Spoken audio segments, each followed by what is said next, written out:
Hey guys, welcome back to the Black Hills and Eastern Railroad. Thank you for sticking around. Today we're going to talk about a product that can help you fill out your covered hopper fleet for grain service without breaking the bank. Stick around.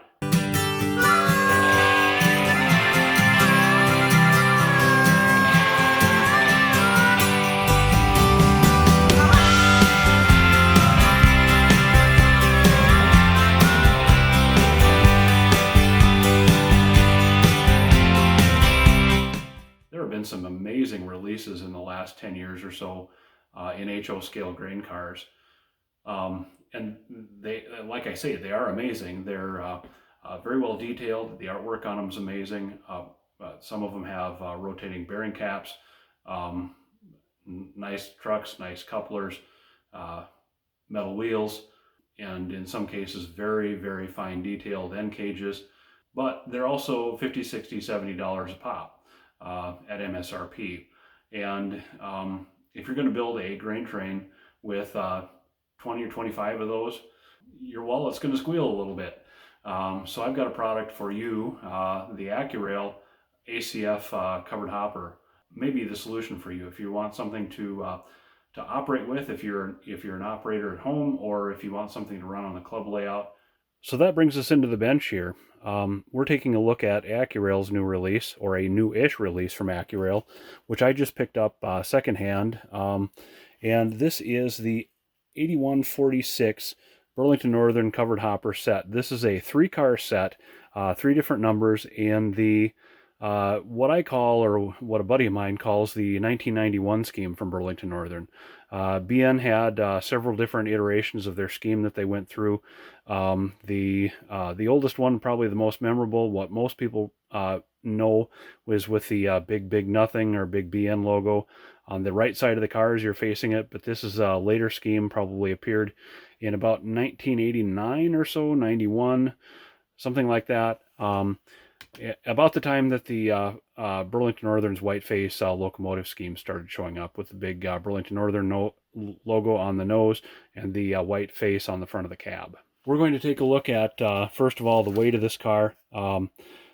This car still comes with the plastic Accumate couplers and plastic wheel sets. The previous owner upgraded to KD couplers and Accurail, or actually Atlas wheel sets, and did a little bit of weathering, so these aren't exactly as out of the box, but we're reviewing here is how I would always run them here in my home layout and at the club.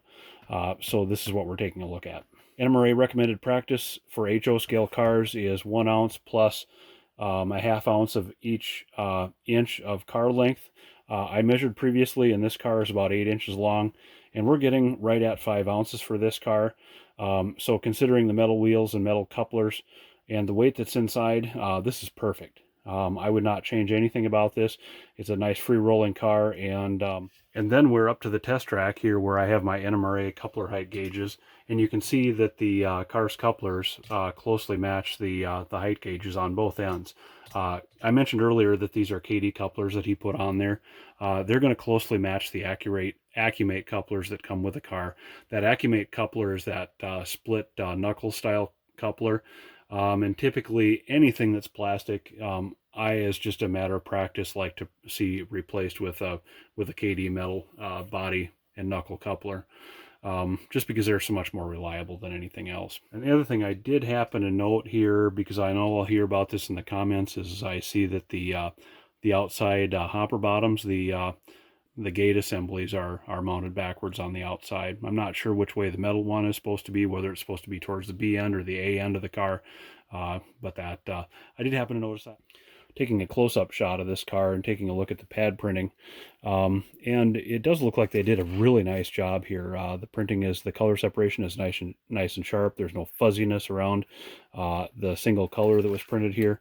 You did notice that they did some attention to detail, and the reflector stripes are that BN logo instead of the blocks like they were on previous paint schemes of BN cars.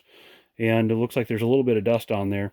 Top view of the car, there's the trough hatch, and the relief on the the running boards is quite nice. Obviously, there's guys that want to feel the need to replace those with plain old walkways and things like that.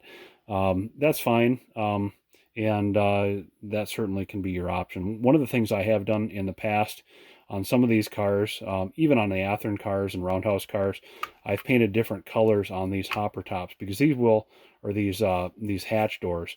These will occasionally get broken and need to be replaced, and they won't always be the same color as the rest of the car. So an off color, gray, orange, whatever you want to put on there sometimes is a nice thing to break up the monotony of a entirely green grain train. I did note that these come in a 3-pack. They are 3 different individual road numbers, and they did also release paint schemes in several other railroads. So check out the Accurail website.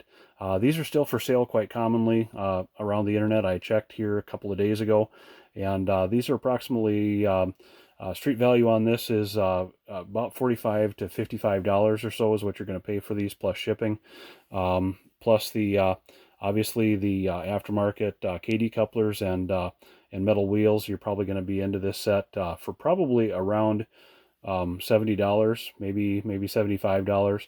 Whereas you're going to pay, I mentioned earlier, some of the newer releases of the more detailed freight cars, hopper cars, for probably closer to $55, $60 per car. So you can see how that'd add up after a while. And this being a quite affordable and fun way, shake the box kit to add to your grain train fleet. And really, these are this tooling is a bit dated now, but you can see there's some nice detail to it. This tooling has been around. I have cars that I started out with probably getting close to 15-20 years ago now. I'm not sure exactly when Accurail first released this car, but this is still a very nice car. I hope you'll consider picking up some of these and add to your grain train fleet. I have here an example of a previous run from Accurail, and I wanted to give you a little bit of an idea on what's involved in putting these cars together. They really are an example of a shake the box kit in the sense that the old Athearn blue box are shake the box. And unboxing this, and your mileage is going to vary a little bit from what I've got here, but I don't believe this has ever been out of the box here before. We of course have the one-piece body with the molded on running boards. Some people do take pains to take those off of there and replace with Plano. That is a good option. However, you probably, if you're concerned about that, you probably are going for one of the newer releases in HO scale anyway.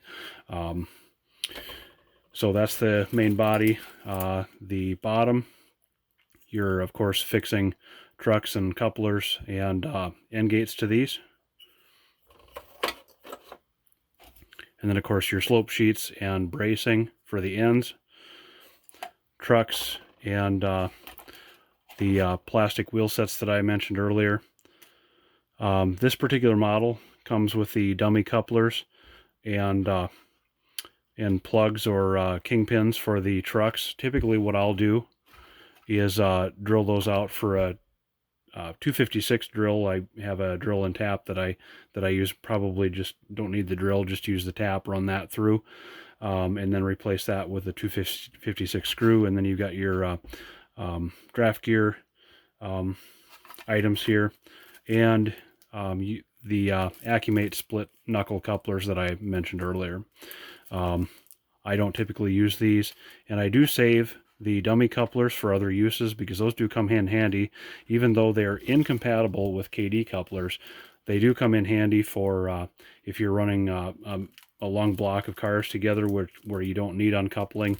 Those are a good option for using between cars where you're not going to need to make a joint or tear a joint apart.